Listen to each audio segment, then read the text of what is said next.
मुफ्ती साहब तरावीह की क़ज़ा कैसे करें।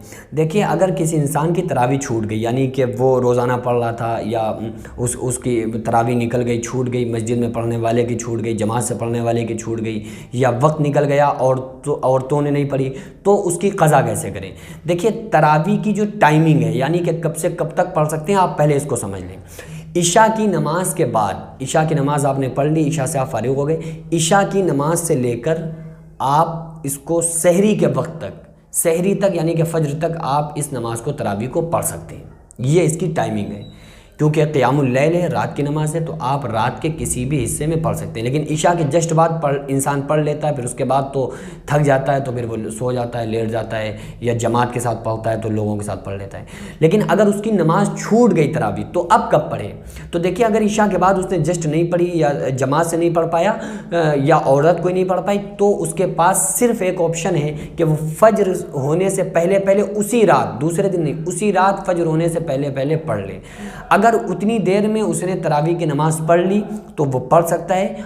लेकिन अगर यह क़ज़ा हो गई तो फिर इसकी क़ज़ा नहीं पढ़ी जाएगी, यानी इस पर क़ज़ा ही नहीं, क्योंकि क़ज़ा जो है वो वाजिब की होती है, और वो वाजिब में भी वो जो वित्र की जो क़ज़ा होती है, बस वित्र जो वाजिब है इसकी क़ज़ा होती है, और फ़र्ज़ की क़ज़ा होती है।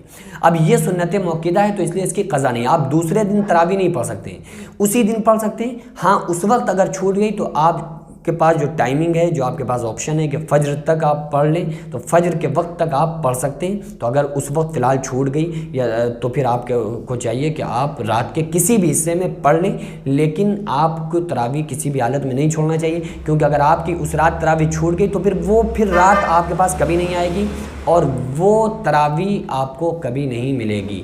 तो इसलिए जिस रात आप तरावी पढ़ लें, उस वक्त अगर छूट गई तो रात के किसी भी हिस्से में तरावी को ज़रूर पढ़ लेना चाहिए। लेकिन अगर आप पूरी रात तरावी नहीं पढ़ पाए, दूसरा दिन आ गया, तो फिर अब आप पिछली तरावी को, उस तरावी को जो छूट गई, जो क़ज़ा हो गई, उसको आप नहीं पढ़ सकते, क्योंकि इसकी क़ज़ा है ही नहीं, क्योंकि ये सुन्नत मुअक्किदा है। तो इसलिए आप ऐसा होने न दें कि तरावी आपकी छूटे। अगर खुदा न खास्ता आप लेट हो गए, तो फिर आप रात के किसी हिस्से में ज़रूर तरावी की नमाज़ पढ़ लिया करें।